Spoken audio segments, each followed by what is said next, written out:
Hello, gentle viewers. This is Vindian, welcoming you back to Out of the Park Baseball 21 in our tour through history. In our second season as manager, we took the Boston Red Sox from the worst team in the majors to a respectable third place finish. It is up to us this season to improve upon that and try to go for our second championship. One programming note before I dive into this particular episode. Because of the dead ball era and because of the rules regarding player acquisition, it is pretty unlikely that any of these episodes will take an hour. So there is a possibility of of maybe running through two seasons in an episode, at least until we get through,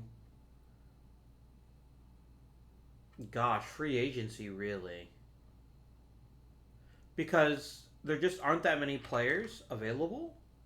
Unless I fill the minor leagues with fake players, which is a thing I could do, of course.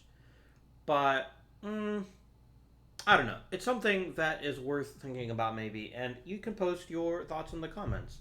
Let me know if you'd like to see additional additional seasons per episode, or how you'd like me to handle this particular aspect of it.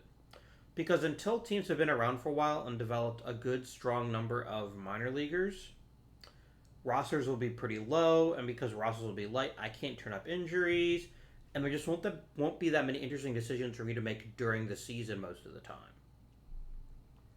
But we'll just have to see what happens. For now, we are the Red Stockings, and let's talk about what happened last season. Levi Meyerly had a pretty good season. Arguably better than last season, but only because this season had 60 games, not 32. And so he was able to do as much damage, just in less time. He led the league in hits, but not in batting average, which is, whatever. Our import from Cleveland did the job nicely. He was exactly what we needed. Stability at shortstop. And he provided a lot of plus value. Note the huge number of errors. This is just par for the course in playing in the second half of the 19th century. It's just a thing that happens. And it's something you have to mentally adjust for if you decide to play this by yourself. You have to just accept the fact that error totals are going to be really, really high. And then won't really start changing until probably the beginning of the 20th century. Mike McGarry, here randomly flagged as a shortstop. Please don't do that. And let's make him a catcher again so we can actually adequately address him. Turned in a very good season, stole 25 bases, which is pretty impressive. And overall was a competent hitter. Now, he wasn't exceptional. 323 is a pretty mediocre batting average for this period, but that's fine. George Bechtel turned in a nice bit of power.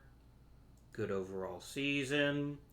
Other players didn't work out so well. And I think our team's most desperate need is... First of all, we need the AI to stop randomly changing the positions of my players. Like, what the hell, dude? But second, it's center field. George Hubel's not very good. And he's also apparently out for the next 12 months. Oh, missed season in real life. Out 12 months. Okay. I'll put him on the injured list. Oh, that's right, I can't because it's the off-season. Never mind. So center field is our biggest gap on this team. Other than that, Tim Murnane is not a great first baseman. Like, yes, he had hits and 2 doubles, but you really need more than that. And, maybe moving him to center is our short-term solution, but we need a long-term solution also. So we'll have to think about that. This is a really cool touch, by the way. I wonder if they'll do it when we get into, The later seasons for players like Ted Williams and Willie Mays. I wonder if we were going to just not have him for like 4 seasons. Hmm. Now, I hope this isn't consistent and that this is something specific for certain players, because if it is, I'm going to be pretty peeved. Um, if I spend a lot of draft capital to get a great player and then I never actually get to use him. But he's not that great, and in fact, I think we're just going to be jerks and just release him. He wasn't very good. So we need batters. The good news is, my word, was Jim Britt fantastic this season. He led the league in WAR, led the league in wins and innings pitched and strikeouts, not ERA. This is what you're looking for from a dead ball era player. Maybe a few too many walks, if we're honest with each other, but that'll get even better. He's fantastic. He's outstanding, and he was exactly what we needed. Now what we need is we need a couple of extra bats. And that'll be our goal this off season. So, let us check out the awards. I bet Chick Fulmer wins an award for his amazing play at shortstop.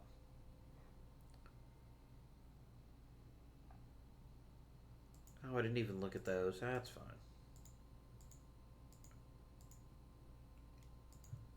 Couple of trades. Here we go. Really, George Baxdell won, but not... How good was he? Okay, he was worth a stupid amount of wins. He was worth 4 wins just with his glove. That's pretty insane. So yeah, I will... I guess I'll just start adjusting it, but good on George Baxdell. Who was pretty solid, actually. Not, like, outstanding, but pretty solid. The Washington Blue underscore legs. Definitely what they called the team. Reliever of the year goes to Caleb Johnson. I don't care. Relievers in this era were sometimes called firemen, and they were really just there if the starter got hurt, or if something really, really bad happened. Relief pitching isn't a big part of the baseball at this point because, especially in this era of baseball, your starters expect to start every single game. That's why you get people like Haas Radburn throwing 600 innings in a season, which is pretty crazy. Certainly no modern major leaguer could do that. But then again, you were also taught to pitch to contact. Your goal was not to strike people out, which means more pitches. Your goal was to pitch to contact because, hey, what's the worst that could happen? They might get a double. They're probably not going to hit out of the park. That's obviously not the case today. If you decide, man, I need to conserve my strength, I'm just going to groove this fastball, pretty much anyone can hit it out. That's just the way the game is in 2020. But in 1872, that was just not a threat for most hitters. And so you'll hear great pitchers of all time like Christy Matthewson talk about, what was his phrase? He had this really colorful phrase about keeping in the groove or pitching to... I gotta look it up. It's gonna bug me if I don't. Christy Matthewson is one of my favorite old school players, and... Here we go. Christy Matthewson. Pitching in a pinch. That's what he called it. The idea was that you saved your best pitches for late in the game.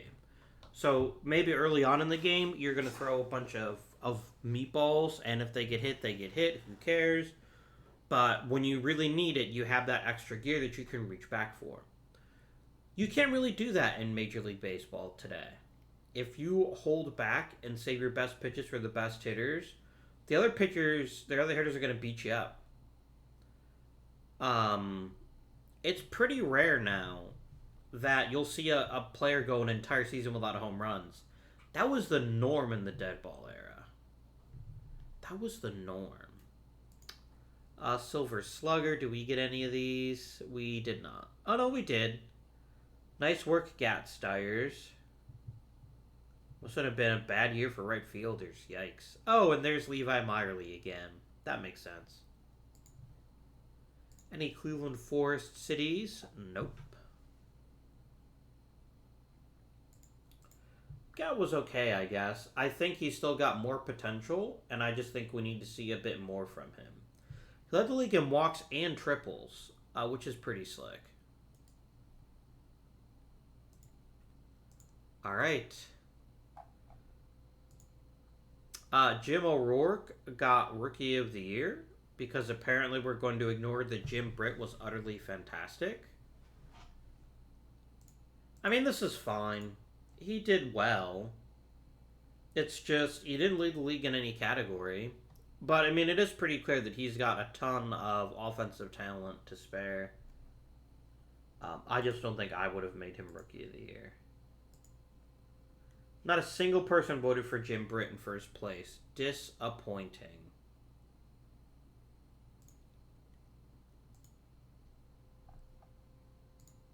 Manager of the Year went to the Washington Blue Legs. And you know what? They did win first place, so props to them. Hey, Lip Pike. Wait, what?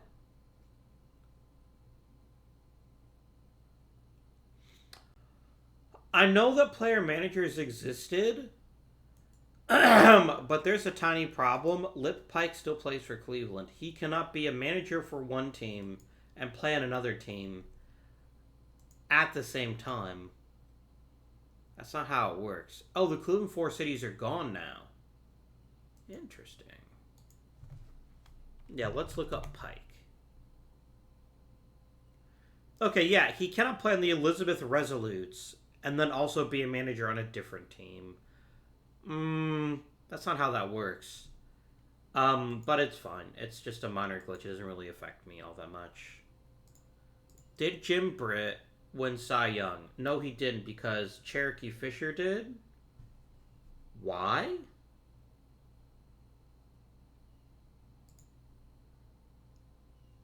I mean, he did lead the league in ERA, and Summer also pitched in relief. He was good, but Jim Britt was better. Come on, game. Why must you torture me? Al Spalding. Yeah, the Four Cities / Elizabeth Resolutes, I guess, really bit themselves on the butt by deciding not to use him the way I did. He can handle it. MVP, I don't think I have a shot at this one. Nope. George Wright. Yeah, he did lead the league in slugging and in batting average, despite hitting 0 home runs. This is a pretty good season. He did the good. And there's Cap Anson. Oh, well. C'est la vie. No one is eligible for the Hall of Fame because no one has played for 10 seasons yet. So, onward and upward. Winter meetings start. Okay. Let's consider our team. Is there any position that we have so much depth at that we can trade to fill other holes? And there really isn't right now. We do have unknown O'Rourke. U, by the way, is always for unknown. One of the problems of baseball history is that a lot of players are just recorded by their last name, and we don't actually know who they are. Very common. I could maybe trade him. But we don't have enough depth to really be trading because it takes one injury and the entire team is just significantly worse. And then Bechtel, you should be listed as left fielder. There we go. I also need to see, do we need to hire any coaches? We do. We need a new pitching coach. How do you get along with him?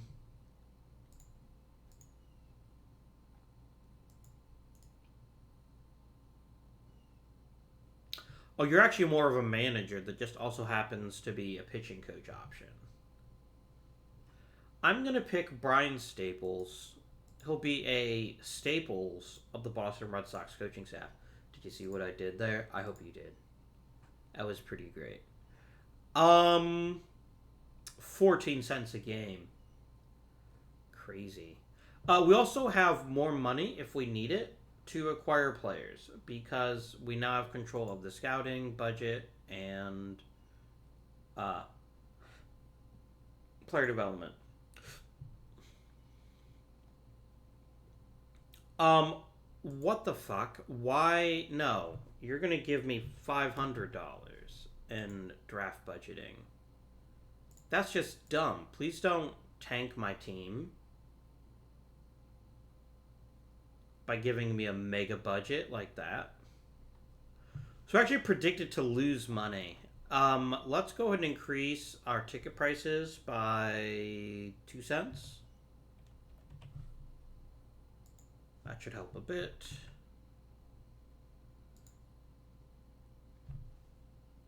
Yeah, we've got some players making a pretty good amount of money. And we're going to need to make adjustments to these various budgets. I'm going to go ahead and set this down to the league. Let's see here. Let's set it down to the baseline. And, if I'm not hitting enter, it doesn't lock it in, does it? 680. Yeah, it automatically cut it to half the league baseline. And then you also want 680 here. Let's go to draft expenditures and let's set this down to 380, enter. And now look at this, all of a sudden I have money again because the AI decided I needed like $10,000 for the draft. It's like, come on, bro. There we go. Much more reasonable.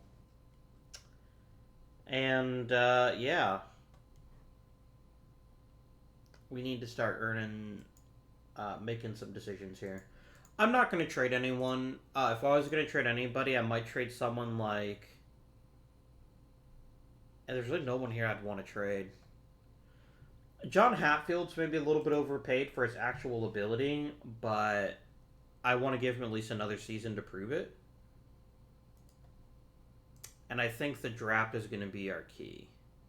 So I'm just going to go ahead and skip over the winter meetings. And there is my pitching coach. Lovely.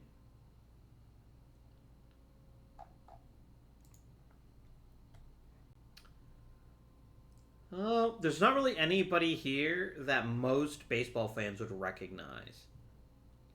I mean, there's a bunch of interesting players for sure, but there's not like automatic Hall of Famers. At least not in this list. There could be players that are a little bit better that I'm just missing. But let's go to the draft. We're the 5th overall pick. That's only showing pictures. That's fine. Yeah, this is just not an ideal season. There's just a lot of players that aren't that exciting.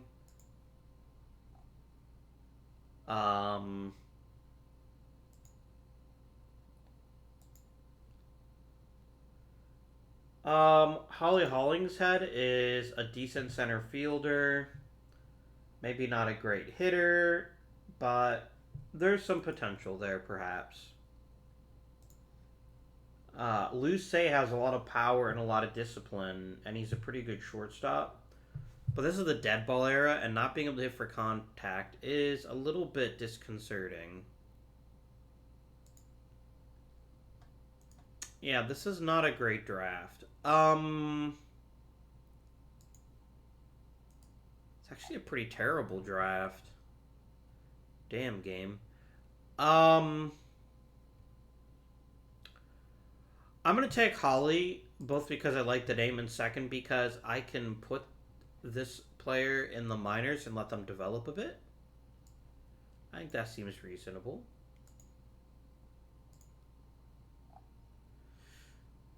Are either of you even semi-competent at first base?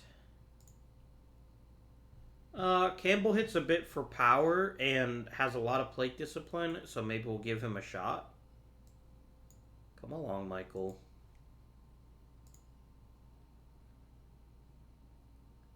And is there anybody else that's interesting?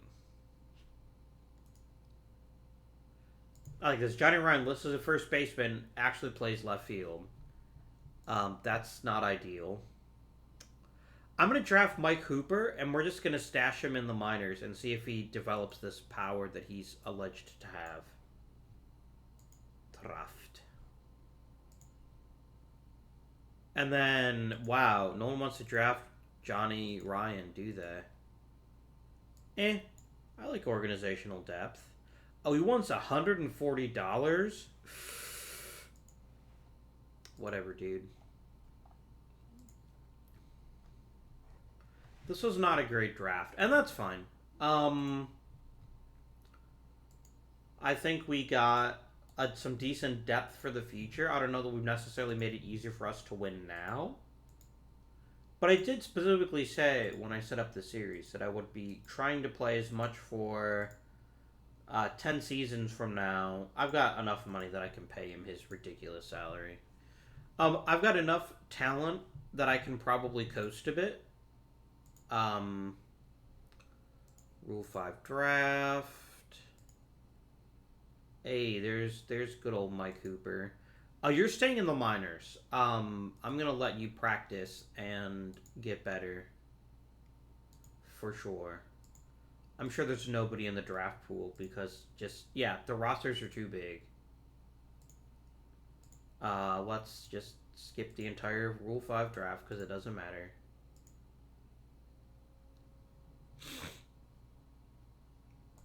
I mean, it's the off season, so I don't really care, but thanks, bro.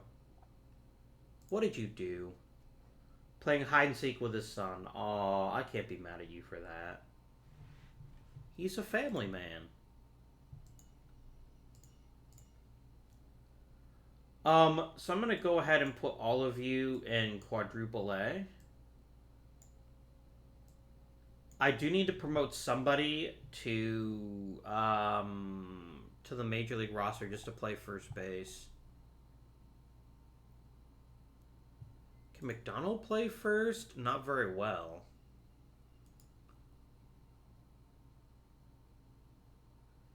Campbell is better right now. Congratulations, you've made the majors. What a guy. And where do you think he belongs? You can play for the Grafton Iron Horses. You really think I ought to put Holly Hollingsworth on the Major League roster? I think maybe.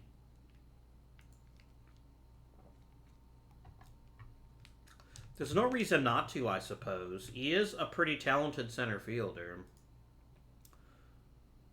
And we can always shift Tim Murnane to first base. Yeah, let's do it.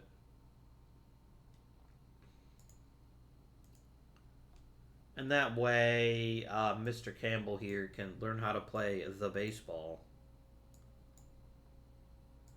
And then Hollingshead will be my starting center fielder. I think that's good. And then as our offseason progresses, we can think about trading. We can think about making a deal. Those are both the same thing. Come on, Abby. A personal message. He's raised my budget. Delightful. I'd like to make sure we're spending at least $1,000 on player development. One of the downsides about playing in this era is that there's very, very little that you can do to improve a team because there aren't any free agents, and unless you have a very specific strategy in mind, you can't really... You have to basically hope you get lucky in the draft. And that's fine. Oh, Frank Fleet. Nice improvement by John Hatfield and Tim Murnane. Holly Hollingshead is really taking to baseball. I approve of that. Delightful. Look, I'm just gonna go ahead and set the lineup now, and then we will address. Because, I mean, I'm not gonna play any differently in spring training. Alright, so let us nuke the lineups. And who is the best hitter on the team? It's obviously Levi Meyerly. That makes perfect sense. He's going to play at third base and hit third. He is a terrible third baseman. I recognize this, but he's too good a hitter. Even if, last season he actually cost us almost a win in the field because he's that bad.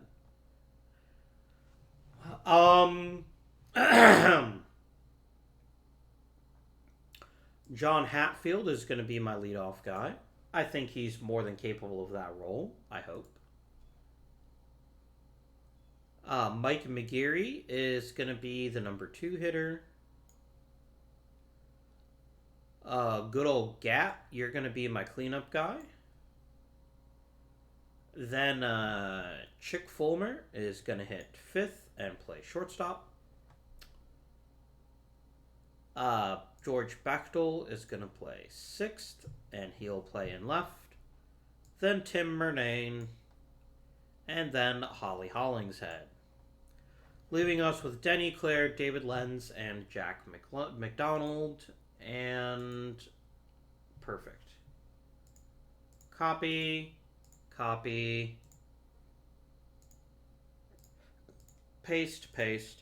Now, the other consideration that I didn't think of is how good a hitter is Jim Britt.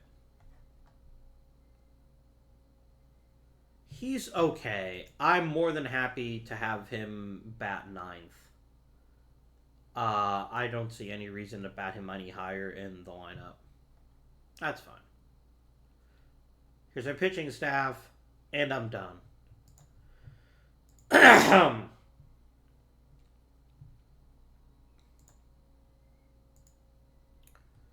Spring training begins.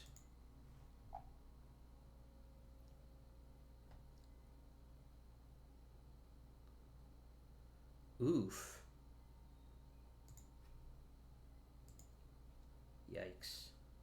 And we're just going to go right to opening day because I frankly don't need to worry about service time. Very nice. Holly Hollingshead slipped a bit. So did Jim Britt. Just a tiny bit.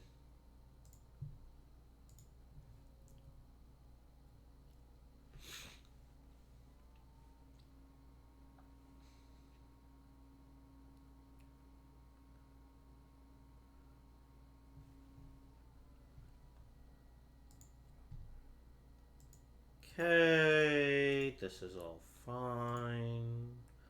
Player development, Levi Meyerly improved. That's a nice surprise. And the rest of it is okay. I sadly no longer have a top prospect. No, I take that back. There's good old Holly.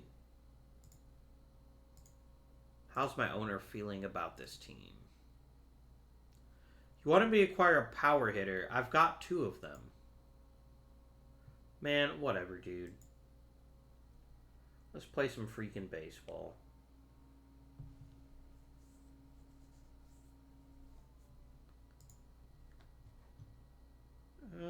Some development, nothing too shocking.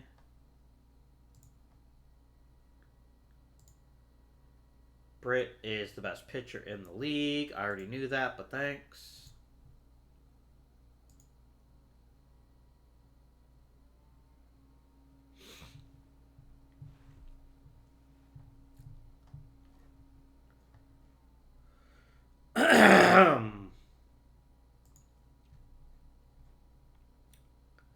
Player development. Hatfield keeps getting better. We're starting to see some decay in other players, and others are just going meh.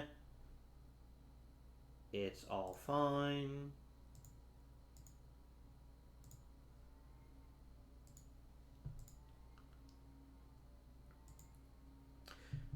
Yeah, there's just very little I can do to make an improvement in the team.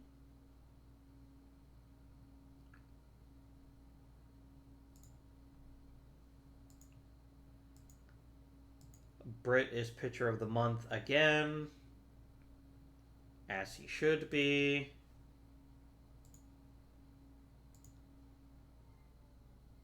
Let's go to the All-Star team.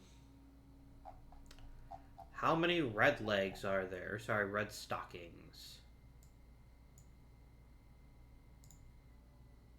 Damn, Cal McVay's hitting 50 straight games. That's pretty impressive, actually.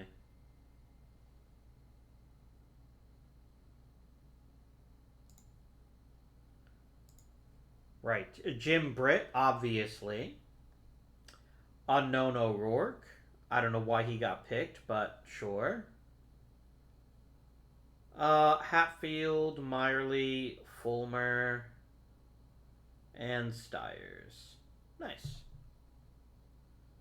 Okie dokie.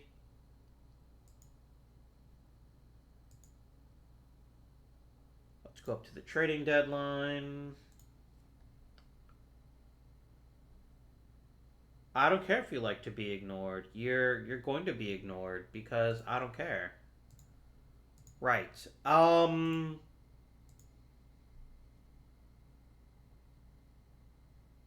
gonna find a new scouting director for sure. Bench coach. I mean, I have Brendan Bothoff here. How would you get along with the Major League roster? Jim Britt wouldn't like you, but Mike McGeary would. I really don't want Jim Britt to be unhappy, though. He's my dude. What about good old Joe? Joe, how would you get along with Jim Britt? Not great. I can always find a new hitting coach as well. I'm going to give every one of the minors, though, a new contract. Because that's the kind of guy I am. Trading deadline.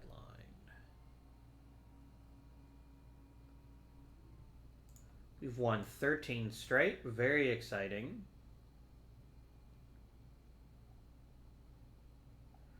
Wait, so we just stop hearing about McVay's hitting streak?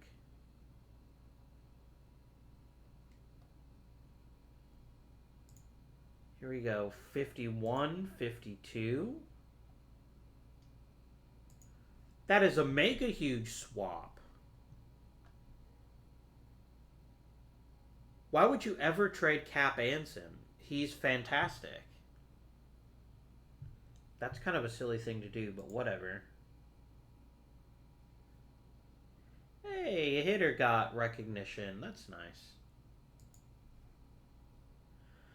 Is there anyone I'd like to trade?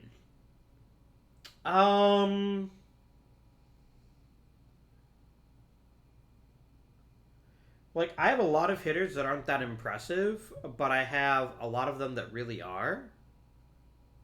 And even if Levi Meyerly is not his normal power hitting self, he's still pretty good. Unless his fielding has just gotten so absurdly bad, which it hasn't. I mean, yes, 46 errors, but again, that's fine. Yeah, I see no reason to mess with success. Let us continue. Some player development, people going in different directions. Hey, Johnny Ryan got better, and apparently he's also a pitcher. Who knew? Is he good? He's not good. Maybe. Hatfield and Britt. And 2 roster expansion.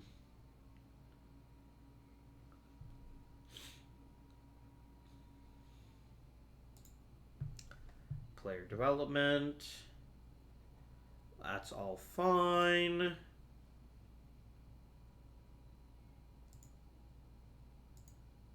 It's Britt again. I like how Jim Britt is just driven. He's like, bitch, I led the league in WAR last season and you didn't give me the Cy Young. Now I'm gonna make you give me the Cy Young. I love it. What a guy. And I feel pretty confident that things are going to go well for us this season. And we've already clinched the playoffs.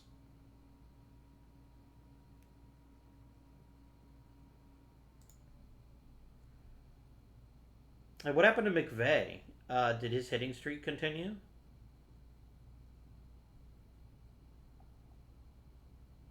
I know where I can look it up, even if I can't find it. Ooh, 5 hits for Fulmer. Nice. I'm really impressed that he's hitting for one team and managing for another team at the same time. That's very interesting. Let's take a look at history index, accomplishments, hitting streaks. He's at 62 games.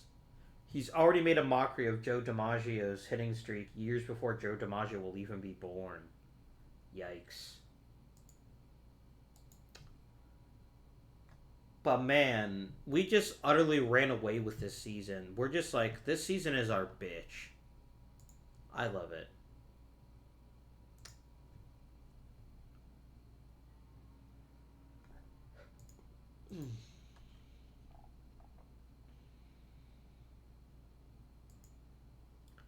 Nice.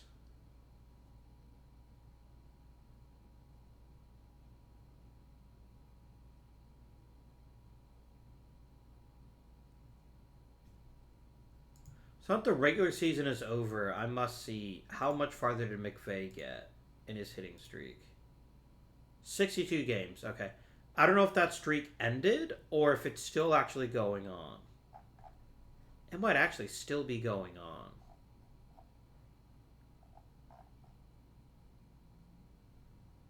Cal McVeigh is a pretty damn good player, I'm gonna say. Alright, friends. It's playoff time. Hey, he won the pitching Triple Crown. Neat. Yep, this is Jim Britt. Jim Britt's like, bitch, you didn't give me Cy Young last year. You have no excuses now. I'd better get the damn award. And you know what, Jim? I agree with you. Let us review our season. Jim Britt was the best. Mr. O'Rourke was there.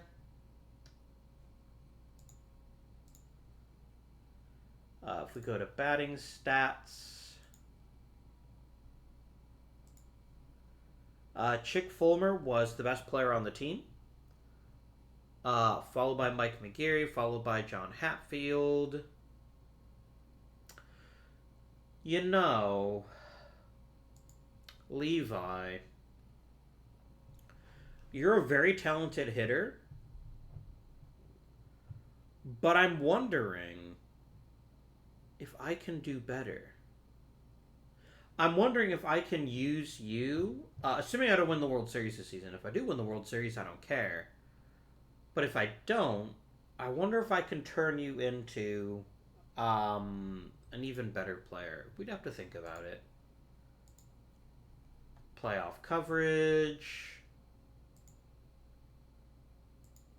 Spoiler alert, it's Jim Britt every day. And we get our butts handed to us in the first game. That's fine. That's less fine.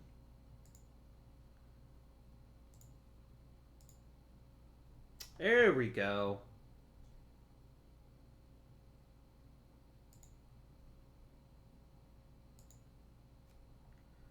We tie it up.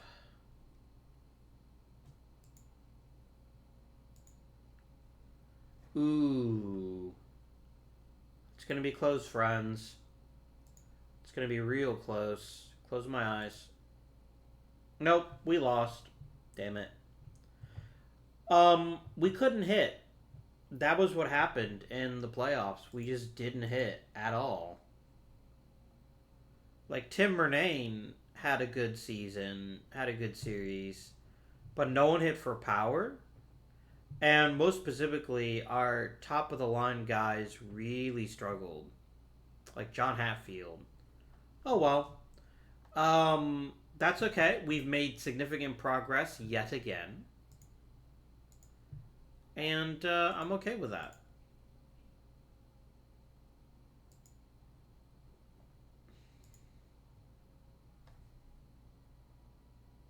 I think one of the first things we're going to do next season is I think we're going to trade Levi Meyerly. I am an OOTP god. I mean, I knew that already, but thank you for the validation. Um,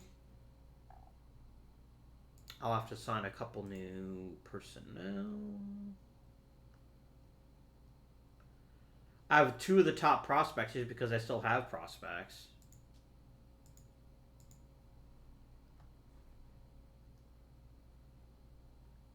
You did not set it a long time ago. And you want an upgrade at first base, and I think that's a very fair thing to ask for from me. Yeah.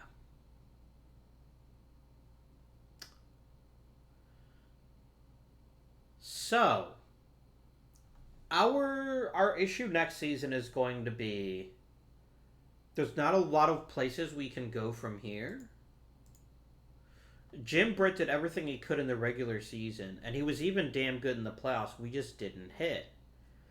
And I think it's worth noting that in a league where hitting 300 is considered like bare minimum of acceptability, our first baseman didn't manage it, and our left fielder barely managed it. And even if we won another gold glove, there's clearly room for improvement here still. Gat Stiers was a nice little find here, and he's done quite well. But I think Levi Meyerly at this point is unfortunately someone we need to trade. I think his abilities are fantastic, but I don't think his profile works well enough for us. Like Chick Fulmer, I could slide over to third and he'd be good. And I want players that are well balanced. We're gonna kick the tires on a couple of trades. See if I can get some stupid team to give me like 2 quality players for him. But that'll be for the next episode. I hope you guys are enjoying the series thus far. Do let me know in the comments down below. And we're going to lose Holly Hollingsworth again because reasons.